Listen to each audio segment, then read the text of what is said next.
Hello students, how are you all? Here I am again with you with a new topic of your chapter, the fundamental unit of life. Today I am going to cover two topics from this chapter. Those are the structural organization of a cell and the plasma membrane. So let's start with your today's first topic, that is structural organization of a cell. Dear student, as we saw in previous lecture that cell is the basic unit of life and cell differ in their shape, size and function. But one thing is common in all cells, that all of them have almost similar basic structure.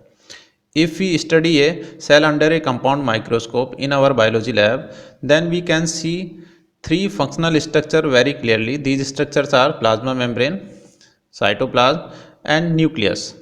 All activities inside the cell are possible due to these features or these structures. Now let's move to our second topic, that is plasma membrane. Firstly, the question arises in our mind that what we mean by the term plasma membrane. So let's explore. Plasma membrane is the outermost covering of the cell which is present outside the cytoplasm, and it protects the cell from external environment. It is thin, transparent, elastic and semi-permeable membrane. It is also known as cell membrane and plasma lemma. Now let's know something about its structure. The structure of plasma membrane was explained by different scientists through different models, but the most accepted structural model of plasma membrane is known as fluid mosaic model, and this model was given by two scientists, Singer and Nicholson, in the year 1972. According to this model, plasma membrane is lipoproteinous, means it is composed of lipid bilayer in which proteins molecules are embedded. The lipid bilayer gives fluidity and elasticity to the membrane. The proteins molecules moves as icebergs in a sea of bilayer lipids. Now let's learn about its functionality. One important function of plasma membrane is its selective permeability, which regulates the exchange of material between cytoplasm and extracellular fluid. It allows the movement of selected quantities of selected material across it. Selected permeability of plasma membrane depends upon a number of mechanisms like diffusion and osmosis. Now let us know something about these mechanisms. So let's start with the first mechanism, diffusion.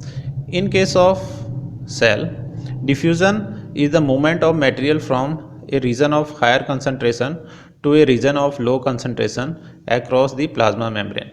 Some substances like carbon dioxide or oxygen can move across the plasma membrane by the process of diffusion. Carbon dioxide is the waste formed by cellular respiration, accumulates in higher concentration inside the cell. Okay. In external environment, the concentration of CO2 is low as compared to inside the cell. As soon as there is a difference of concentration of CO2 inside and outside a cell, CO2 moves out of the cell from a region of its higher concentration to a region of its low concentration outside the cell by the process of diffusion.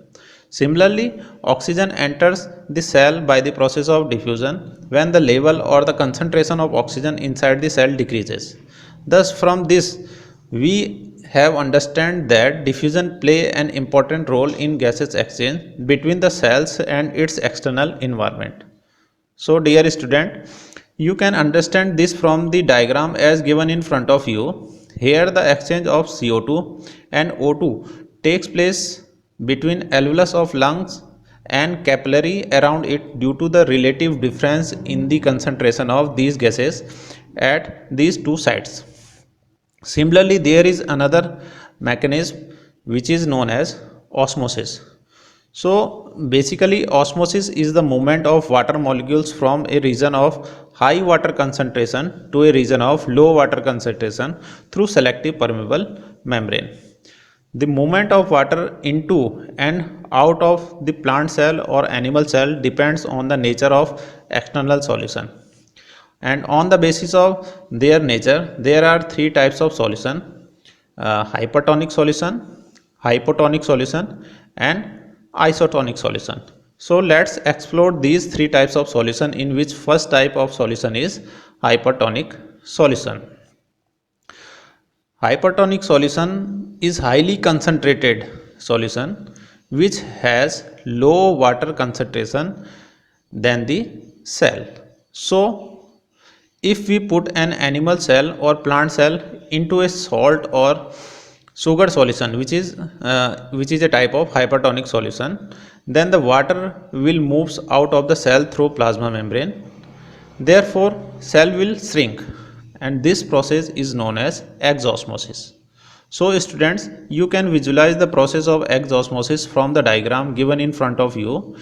So in this diagram it is shown that when we put some grapes in salt solution, which is a hypertonic solution, after some hours we will find that all grapes become shrinked. All these effects are due to exosmosis. Let's move to a second type of solution, that is hypotonic solution. So hypotonic solution is a diluted solution which has high water concentration as compared to the cell. If we put an animal cell or plant cell into pure water, means in hypotonic solution, then water will enter inside the cell through plasma membrane, and therefore cell will swell up or become turgid. This process is known as endosmosis.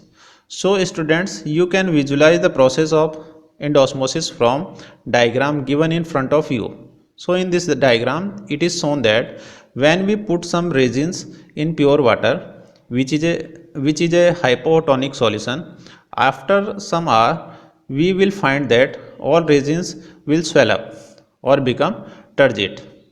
All these effects are due to endosmosis.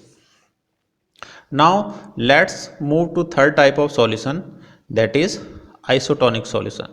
Isotonic solution has exactly same water concentration as the cell. If we put an animal cell or plant cell into an isotonic solution, then there will be no net movement of water across the plasma membrane. Okay, water crosses the cell membrane or plasma membrane in both direction, but the amount going in is the same as the amount going out. So there is no net overall movement of water. The cell will remain in the same size. The best example of isotonic solution is eye drops. So when we put in eye drops in our eyes, then no changes takes place in the cell size of our eyes. Now let's move to the last topic of our class, that is significance of osmosis. Following are the some significance of osmosis. The first significance is that unicellular freshwater organisms and most of the plant cell tend to gain water through osmosis. Osmosis helps in absorption of water from the soil by the root hair. It helps in opening and closing of stomata on the leaves. It induces the movement of leaflets of touch me not plant. And last significance, which is a very important significance of osmosis, is that it also helps in growth of embryo during seed germination. Now that's all for today. Hope all the topic which we have covered today are clear to you. Thank you. Stay home, stay safe, and save lives.